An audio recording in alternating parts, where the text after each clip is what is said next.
So simple എന്ന ചാനലിലേക്ക് എല്ലാവർക്കും സ്വാഗതം.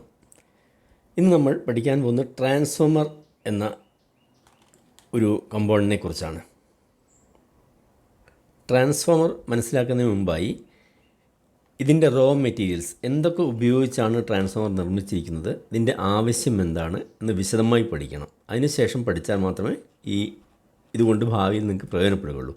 അപ്പോൾ എന്തൊക്കെയാണ് ഇതിൻ്റെ മെറ്റീരിയൽ, എങ്ങനെയാണ് പ്രവർത്തന രീതി എന്നതിനെക്കുറിച്ച് നോക്കാം.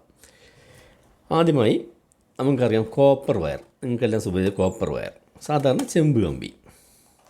പിന്നെ നമ്മൾ വീടുകളിലൊക്കെ വയറിങ്ങിന് ഉപയോഗിക്കുന്നതാണ് കേബിൾ, സാധാരണ വീടിന് വയർ.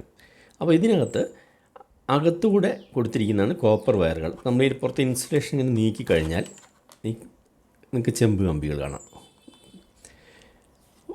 ഇതിനകത്ത് കറണ്ട് ഒഴുകുന്ന സമയത്ത് രണ്ട് കമ്പി പോവുകയാണെങ്കിൽ ഷോർട്ട് ആവാൻ ചാൻസ് ഉണ്ട്. അങ്ങനെ ഷോർട്ട് ആവാതെ ഒന്നിൽ കൂടുതൽ വയറിങ് ചെയ്യുന്ന സമയത്ത് ഉപയോഗിക്കേണ്ടി വരുമ്പോഴാണ് നമ്മളിതിന് ഇൻസുലേറ്റഡ് കേബിൾസ് യൂസ് ചെയ്യാൻ കാരണം. അപ്പോൾ കോപ്പർ വയർ ഒറ്റയ്ക്ക് യൂസ് ചെയ്യാൻ പറ്റില്ല, അതിന് ഇൻസുലേറ്റ് ചെയ്യണം. ഇത് PVC ഇൻസുലേഷനാണ്, പ്ലാസ്റ്റിക്. ഇതിന് താങ്ങാൻ കഴിയുന്ന ചൂടിൻ്റെ ഒരു പരിധിയുണ്ട്. സ്വാഭാവികമായും ഈ കോപ്പറിനകത്തൂടെ കറണ്ട് ഒഴുകുന്ന സമയത്ത് ചൂടാവും, കറക്റ്റ് വാല്യൂ അല്ലേ ചൂടാവും. അപ്പോൾ ഇതിൻ്റെ ഉരുകി പോകാതിരിക്കാൻ വേണ്ടി ഇതിനനുയോജ്യമായ രീതിയിലുള്ള PVC കോട്ടിങ് കൊടുത്തിരിക്കുന്നു. പക്ഷേ ഇതിന് വണ്ണം വളരെ കൂടുതലായിരിക്കും. ഇത് ഉപയോഗിച്ച് നമുക്കിങ്ങനെ കമ്പി ചുരുളൊക്കെ ഉണ്ടാക്കണമെങ്കിൽ വളരെ കട്ടി കൂടിയത് കാരണമാണ് നമ്മൾ ഉപയോഗിക്കാത്തത്. അതിന് പകരമായി എങ്ങനെ കട്ടി കുറയ്ക്കാം എന്ന് ചിന്തിച്ചപ്പോഴാണ് നമ്മൾ കോപ്പർ വയറിനെ ഇൻസുലേറ്റ് ചെയ്യാം എന്ന തീരുമാനത്തിലെത്തിയത്.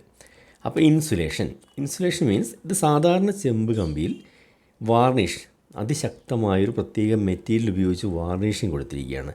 നിങ്ങൾക്ക് ഇവിടെ ഇതിനകത്ത് തൊട്ട് കഴിഞ്ഞാലൊന്നും നമുക്ക് ഇൻസുലേറ്റർ ആയത് കാരണം കറണ്ട് പാസ് ചെയ്യില്ല. അപ്പോൾ കറണ്ട് പാസ് ചെയ്യുന്ന മെറ്റീരിയലിനെ നമ്മൾ കണ്ടക്ടർ എന്നും കറണ്ട് പാസ് ചെയ്യാത്തതിനെ ഇൻസുലേറ്റർ എന്നും പറയുന്നു. അപ്പോൾ ഒരു കണ്ടക്ടറിനെ ഇൻസുലേറ്റർ ഉപയോഗിച്ചുകൊണ്ട് കോട്ടിങ് കൊടുത്ത് പ്രൊട്ടക്റ്റ് ചെയ്താണ് ഇൻസുലേറ്റർ. അപ്പോൾ ഇതിനുപയോഗിച്ചിരിക്കുന്ന മെറ്റീരിയൽ വാർണിഷ് ആയതുകൊണ്ട് ഇതിനെ ഇൻസുലേറ്റഡ് കോപ്പർ വയർ എന്ന് വിളിക്കുന്നു. സാധാരണ PVC ഇൻസുലേറ്റഡ് ആണെങ്കിൽ അങ്ങനെ വിളിക്കുന്നു. ഇത് കണക്ഷൻ ഇവിടെ സോൾഡറിങ് ചെയ്യണമെങ്കിൽ നമ്മൾ ഇവിടെ എന്തെങ്കിലും ഉപയോഗിച്ചുകൊണ്ട് ഇതിൻ്റെ അറ്റം ക്ലീൻ ചെയ്യണം. ക്ലീൻ ചെയ്താൽ മാത്രമേ സോൾഡറിങ് പിടിക്കൂ. ഇതിനകത്ത് സോൾഡറിങ് ചെയ്യാൻ പറ്റില്ല. ഇനി ഇൻസുലേറ്റർ, കണ്ടക്ടർ, വയർ, ഒരു ചെറിയ ഐഡിയ കിട്ടിയെന്ന് വിചാരിക്കുന്നു. ഇനി ഇത് ഉപയോഗിച്ച് ഇതേ ചുരുളിനെ നമ്മളിങ്ങനെ വെറുതെ ഇങ്ങനെ ചുറ്റിക്കഴിഞ്ഞാൽ, ഇങ്ങനെ വെറുതെ എന്തെങ്കിലും ഒരു സാധനത്തിൽ ഇങ്ങനെ ചുറ്റിക്കഴിഞ്ഞാൽ ഇതിന് നമ്മൾ മലയാളത്തിൽ കമ്പിച്ചുരുൾ എന്ന് പറയും. ഇതേ സംഗതിയാണ് നമ്മളിതിനെ വിളിക്കുന്നത് ഇൻഡക്ടർ എന്ന് വിളിക്കും. ഇൻഡക്ടർ, കമ്പിച്ചുരുൾ അഥവാ ഇൻഡക്ടർ. അപ്പോൾ ഇതിൻ്റെ അളവ് എത്രയാണ്, ഇത് മെഷർ ചെയ്യുന്ന യൂണിറ്റാണ് ഇൻഡക്റ്റൻസ് അളക്കുന്ന യൂണിറ്റാണ് മൈക്രോ ഹെൻറി. ഹെൻറിയിലാണ് അളക്കുക. ഹെൻറി വലിയ അളവ്, നമ്മൾ മിക്കവാറും മൈക്രോ ഹെൻറിയിലാണ് യൂസ് ചെയ്യുന്നത്. അപ്പോൾ ഇത്രയും കാര്യങ്ങൾ മനസ്സിലായി. ഇനി അടുത്തതായിട്ട് നോക്കുന്നത്, ഇത് ഒരു പച്ചിരുമ്പിൽ ചുറ്റിക്കഴിഞ്ഞാൽ, ഇതൊരു നോസ് പ്ലെയർ ആണെങ്കിലും ഇത് ഇരുമ്പാണ്. ഇതിന് ഒരു ആണിയോ എന്തെങ്കിലും എടുത്തിട്ട് നിങ്ങൾ അതിന് ശേഷം ഇതിൻ്റെ മുകളിലേക്ക് ഇങ്ങനെ കുറേ ചുറ്റുകൾ ചുറ്റുന്നു. ഇങ്ങനെ അടുപ്പിച്ചടുപ്പിച്ച് നിങ്ങൾ കുറേ ചുറ്റിയതിന് ശേഷം 2 ലീഡാണ് ബാക്കി വരുന്നത്. നിങ്ങൾക്ക് പുറത്തേക്ക് 2 ലീഡ് വരും. ഇവിടെ കട്ട് ചെയ്താൽ 1, 2. ഇതിനകത്തേക്ക് നിങ്ങളൊരു ബാറ്ററിയിൽ നിന്നൊരു പോസിറ്റീവ് നെഗറ്റീവ് തിരിച്ചു കൊടുത്താലും കുഴപ്പമൊന്നുമില്ല. എന്ത് സംഭവിക്കുന്നു എന്ന് പറഞ്ഞാൽ ഉടൻ തന്നെ ഈ മെറ്റൽ മാഗ്നറ്റായി മാറും. മൊത്തം മാഗ്നറ്റ് ഇവിടെ ആ ഫീൽഡ് സ്റ്റഡി ആയിരിക്കും. ഇവിടെ പ്ലസും മൈനസും കൊടുക്കുമ്പോൾ ഇവിടെ നോർത്ത്, ഇവിടെ സൗത്ത് പോളായിരിക്കും. തിരിച്ചു കൊടുത്താൽ ഇവിടെ സൗത്ത് പോളും നോർത്ത് പോളും വരും. അപ്പോൾ ഈ പ്രിൻസിപ്പിൾ ഉപയോഗിച്ചാണ് നമ്മൾ റിലേ വർക്ക് ചെയ്യുന്നത്. റിലേ പഠിക്കുന്ന സമയത്ത് മനസ്സിലാക്കാം. പക്ഷേ DC കൊടുത്തു കഴിഞ്ഞാൽ സ്റ്റഡിയായി നിൽക്കും, വേറെ യാതൊരു മാറ്റവും സംഭവിക്കുന്നില്ല. മറിച്ച് ഇവിടെ AC കൊടുത്താൽ എന്ത് സംഭവിക്കുന്നു പറഞ്ഞു കഴിഞ്ഞാൽ 50 ഹെർട്സ് കൊടുക്കുന്നതുകൊണ്ട് 50 പ്രാവശ്യം പോസിറ്റീവും നെഗറ്റീവും മാറി വരും. അതിനർത്ഥം ഇവിടെ ഇതിൻ്റെ ചുറ്റും ഒരു മാഗ്നറ്റിക് ഫ്ലക്സ് ഉണ്ടാകുന്നു എന്നുള്ളതാണ്. അപ്പോൾ ഈ മാഗ്നറ്റിക് ഫ്ലക്സിനെ നമുക്ക് ഇതിൽ യാതൊരു ബന്ധവുമില്ലാതെ മറ്റൊരു കോപ്പർ വയർ ഉപയോഗിച്ചുകൊണ്ട് ഇതിൻ്റെ മുകളിൽ ഈ 2 ലീഡ് അവിടെ ഇരിക്കട്ടെ, ഇത് കട്ട് ചെയ്തതിന് ശേഷം വീണ്ടും നിങ്ങൾ ഇതിൻ്റെ മുകളിൽ കൂടി വീണ്ടും കുറച്ച് ചുറ്റുക, അതിനും 2 ലീഡ് കിട്ടും. അങ്ങനെ വരുന്ന സമയത്ത് നിങ്ങൾ പ്രൈമറിയിൽ കൊടുത്തിരിക്കുന്ന ലീഡിനേക്കാളും നിങ്ങൾക്ക് സെക്കൻഡറിയിൽ വ്യത്യാസമായ ഒരു വോൾട്ടേജ് കിട്ടും. ചെറിയ ഡ്രോയിങ്ങിലൂടെ പറഞ്ഞു തരാം. ആദ്യം നമ്മൾ എന്ത് ചെയ്തു, ഇതാണ് ഈ പച്ചിരുമ്പ് മുകളിൽ കൂടെ നമ്മൾ കുറച്ച് ചുറ്റുകൾ ചുറ്റി. പിന്നെ അതിൻ്റെ മുകളിൽ കൂടി വീണ്ടും കുറച്ച് ചുറ്റുകൾ ചുറ്റി. ഇപ്പോൾ 2 സെക്ഷൻ കിട്ടി. ഈ സെക്ഷനെ നമുക്ക് കറണ്ട് ഇതിനകത്തേക്ക് വോൾട്ടേജ് കൊടുക്കുന്ന ഇൻപുട്ട് കൊടുക്കുന്ന ഭാഗത്തിനെ നമുക്ക് പ്രൈമറി എന്ന് വിളിക്കാം. പുറത്തേക്ക് എടുക്കുന്ന ഭാഗത്തിന് സെക്കൻഡറി എന്ന് വിളിക്കാം. ഇനി ഇതിൻ്റെ റേഷ്യോ എങ്ങനെയാണെന്ന് പറഞ്ഞു കഴിഞ്ഞാൽ, ഇവിടെ ഉദാഹരണത്തിന് ഞാനൊരു 100 എണ്ണമാണ് ചുറ്റിയെന്ന് വിചാരിച്ചോളൂ. 100 എണ്ണം ടേൺസ്, നമ്പർ ഓഫ് ടേൺസ് 100 എണ്ണമാണെങ്കിൽ ഇവിടെ ഞാൻ എന്ത് ചെയ്തു, ഒരു 50 ടേൺസ് പകുതി ചുറ്റുന്നു.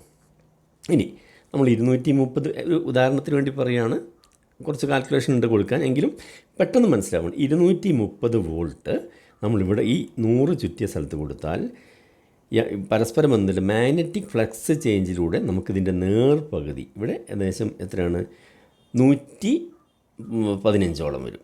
115ഓളം വോൾട്ടാണ് നമുക്ക് ഇതിൻ്റെ നേർപകുതി സെക്കൻഡ്, കാരണം ചുറ്റിൻ്റെ എണ്ണം കുറവായതുകൊണ്ട്. അതുപോലെ നേരെ തിരിച്ച് നമുക്ക് കൊടുക്കാം. ഇവിടെ ഇതിൽ മാറ്റം വരുത്താതെ 50 ടേൺസിൻ്റെ സ്ഥാനത്ത് 230 വോൾട്ടാണ് കൊടുക്കുന്നതെങ്കിൽ അതിൻ്റെ ഇരട്ടി കിട്ടും ഇവിടെ, എന്ന് വെച്ചാൽ 460 വോൾട്ട് ഓപ്പോസിറ്റായി മാറും. ഇങ്ങനെ കൊടുക്കുന്നതിനാണ് സ്റ്റെപ്പ് അപ്പ് ട്രാൻസ്ഫോമർ എന്ന് പറയും, അല്ലെങ്കിൽ ബൂസ്റ്റ് കൺവെർട്ടർ എന്നൊക്കെ പറയുന്നത്. കൊടുക്കുന്ന ഇൻപുട്ടിനേക്കാൾ കൂടുതൽ ഔട്ട് കിട്ടും. നേരെ മറിച്ച് കൊടുക്കുന്ന ഇൻപുട്ടിനേക്കാൾ കുറവാണ് വരുന്നതെങ്കിൽ, തിരിച്ചാണ് വരുന്നതെങ്കിൽ ഇതിനെ ബക്ക് കൺവെർട്ടർ അല്ലെങ്കിൽ സ്റ്റെപ്പ് ഡൗൺ എന്ന് പറയും. ഇങ്ങനെയാണ് ആംപ്ലിഫയറിലും മറ്റും ഉപയോഗിക്കുന്ന 12 വോൾട്ട് ട്രാൻസ്ഫോമർ, 6 വോൾട്ട് ട്രാൻസ്ഫോമറൊക്കെ നമുക്ക് ലഭ്യമായത്. ഇവിടെ 230 വോൾട്ട് AC ആണ്.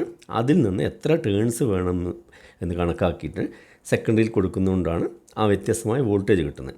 ഇനി ഇതിൽ വേറൊരു കാര്യം ശ്രദ്ധിക്കേണ്ടത്, വോൾട്ടേജ് നമ്മളെപ്പോഴും കൂട്ടണമെങ്കിൽ അല്ലെങ്കിൽ കുറയ്ക്കണമെങ്കിൽ ഇതിൻ്റെ എണ്ണത്തിനെ ആശ്രയിക്കുന്നു. വോൾട്ടേജ് ചുറ്റുകളുടെ എണ്ണത്തെ ആശ്രയിച്ചാണ് വോൾട്ടേജ് കൂട്ടണോ കുറയ്ക്കണോ എന്ന് തീരുമാനിക്കും. മറിച്ച് ആംബിയറിലാണ് വ്യത്യാസം വരുന്നെങ്കിൽ ഇതിൻ്റെ വണ്ണം, എണ്ണമല്ല വണ്ണം, തടി, തിക്നെസ്, കോപ്പറിൻ്റെ വണ്ണം, വ്യാസം, തിക്നെസ്, ഇതാണ്.